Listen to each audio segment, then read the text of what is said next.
After you have estimated the structural portions of your project, you may also need to call other dimensions of the job, such as drywall or insulation.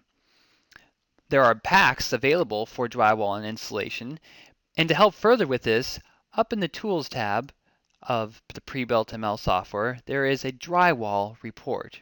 If you click on that report, it will open up a file or save box, and you can specify a location where you want to save that report. In this case, we'll choose to put it to My Documents. We'll title it Drywall Report and click Save. You can then open up that report and view it in Excel. This is what it would look like. Notice that there's three primary components to the drywall report. First is the living space wall information. This would be information that would help you call or specify how much drywall is needed for the interior walls of a project. Secondly, there's the garage space wall information that would help you call or specify how much drywall is needed for the interior of the garage. And finally, the ceiling Gyp information, which provides information helping you to more easily call how much gypsum or insulation might be needed for the interior of the home. Let's go first to the living space wall information. Notice that there is a collection of wall assemblies. All the wall assemblies in the project that would relate to the inside of the home are located or populated in this area. So you can see that based on the assembly type, interior walls, exterior walls, and warm walls were all included here, while there are no garage walls located in this area. For example, here on line 5, we see we have a main wall that came from the main wall pack. And it's an exterior wall. Its height was 8, and its length was 106 feet. Based on those dimensions, the calculated square footage required to cover that wall is 848 square feet.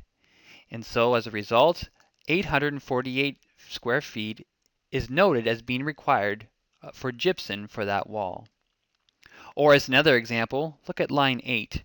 Here again from the main wall pack, we have a 4-inch interior wall. It's 8 feet long, 8 feet tall and 66 feet long, resulting in a base square footage of 528 square feet. But as you would expect, an interior wall is most cases is covered on both sides. And so a multiplier is applied to that square footage and to result in 1,056 square feet. So now there is enough square footage to cover not just one side of the wall, but two. Notice as you look through the list that the multiplier is given to any of the interior wall types.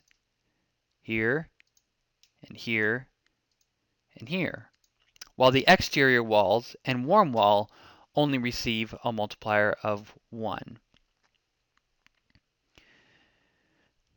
Down here at the bottom, you'll see that there are totals that populate for each of the columns. For gypsum, insulation that might relate to those exterior or warm walls, and even base trim based on the lineal footage of the wall. These totals will update and change as the values in these columns are changed by you. For example, let's say this line 4, as we look at it, that it's a 4-inch knee wall.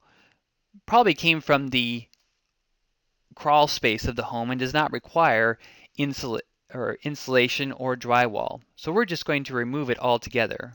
We'll right-click and choose Delete. And as we do, we notice that the required square footage for gypsum has changed or updated. Or, as another example, here we have a 6-inch exterior wall, and you can see that it's pitched. It has a left pitch and a right pitch.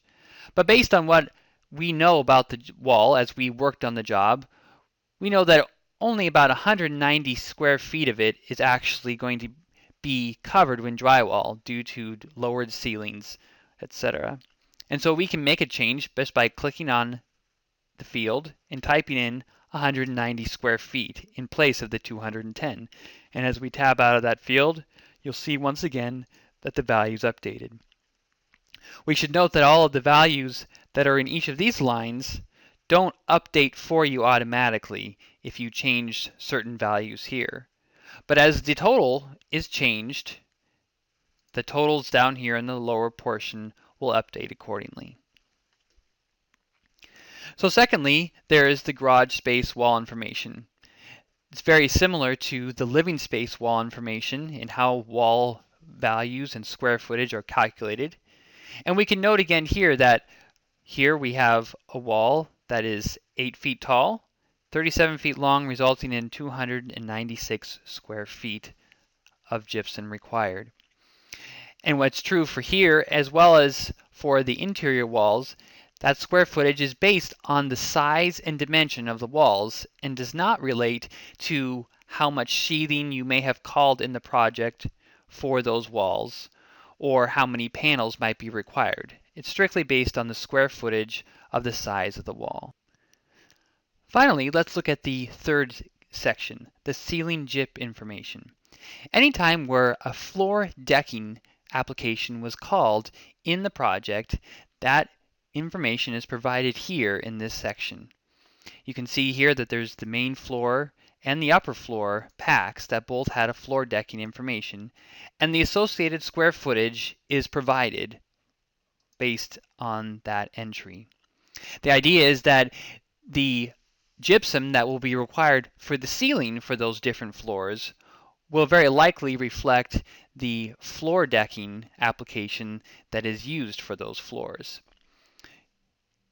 However, if there's additional ceiling gyp that's required, such as in the garage or over a slab portion of the home, you would need to add that additional square footage in to compensate. So the gypsum or drywall report is information that's provided to you based on the entries that you have made in your project already to help you more efficiently come to a conclusion on how much of that material to call for your project.